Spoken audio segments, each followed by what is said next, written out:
करने के बाद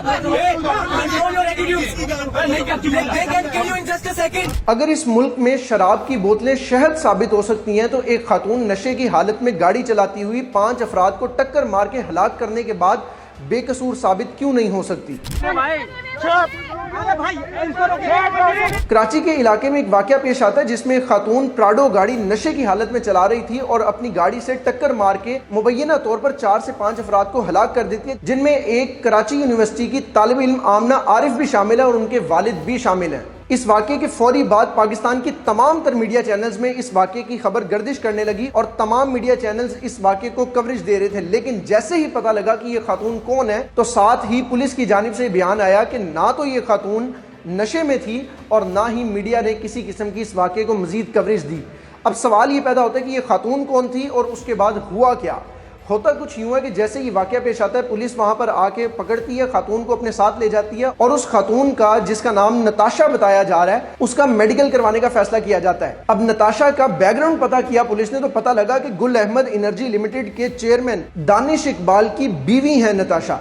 अब बस इतना सुनना था कि इस निज़ाम की टांगें कांपने लगी और नताशा की मेडिकल रिपोर्ट जब सामने आई तो पता लगा कि नताशा किसी भी किस्म का नशा नहीं कर रही थी। नताशा उस वक्त नशे में भी नहीं थी और उसको अब ड्राइविंग लाइसेंस की बुनियाद पर छोड़ दिया जाएगा। अगर इस वाक़े में मुलव्विस कोई गरीब शख्स होता तो होता ये कि वो शख्स लॉकअप में बंद होता और पुलिस अपने तरीके से उससे इन्वेस्टिगेट कर रही होती। जबकि नताशा की जब तस्वीर सामने आई तो नताशा एक एसी वाले कमरे में बैठी थी, क्योंकि जाहिर है दानिश इकबाल साहब की जोजा हैं जो कि गुल अहमद एनर्जी लिमिटेड के चेयरमैन हैं।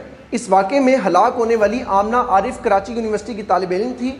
उन्होंने अपने वालिद को फ़ोन किया कि मुझे छुट्टी के वक्त आकर ले जाएं घर। जब वालिद आमना को लेकर घर आ रहे थे तो रास्ते में ये वाक़या पेश आया और आमना और उनके वालिद दोनों हलाक हो गए। इन्हीं के साथ मुबैना तौर पर वहाँ पर एक पुलिस एहलकार भी मौजूद था जो इस टक्कर का शिकार हुआ और वो भी अपनी जान की बाजी हार गया। अब होगा क्या? अब होगा ये कि 5 अफराद को कुचलने वाली नताशा को बचाने के लिए तमाम अशराफिया मुतहर्रिक होगा, हर तरह का सियासी असर व रसूख इस्तेमाल किया जाएगा, सरकारी मशीनरी भी अपना भरपूर किरदार अदा करेगी और आखिर में आमना समेत तमाम ख़ानदानों को दैयत के चक्कर में लगाकर सुलह की खबरें चलाई जाएंगी और फिर होगा ये कि इस मुल्क का निज़ाम मिलकर नताशा को किसी दूसरे मुल्क में भेजने की तैयारी करेगा और नताशा कुछ देर के लिए मंजर आम से गायब हो जाएगी और कुछ दिनों तक इस केस का कोई नामो निशान नहीं रहेगा और फिर से ये केस पुराने केसेस की तरह दब जाएगा। क्योंकि याद रखिएगा इस मुल्क पाकिस्तान में 2 कवानीन हैं, एक अमीर का नताशा जैसे लोगों के लिए और एक गरीब का जो कि बेगुनाह होने के बावजूद कसूरवार ठहराया जाता है। 2 अलग कवानीन हैं, दोनों को अलग सज़ाएं मिलेंगी। नताशा को क्या सज़ा मिलेगी ये तो वक्त बताएगा। आपको क्या लगता है नताशा को सज़ा मिलेगी या नहीं? कमेंट सेक्शन में ज़रूर आगाह कीजिएगा। पाकिस्तान जिंदाबाद।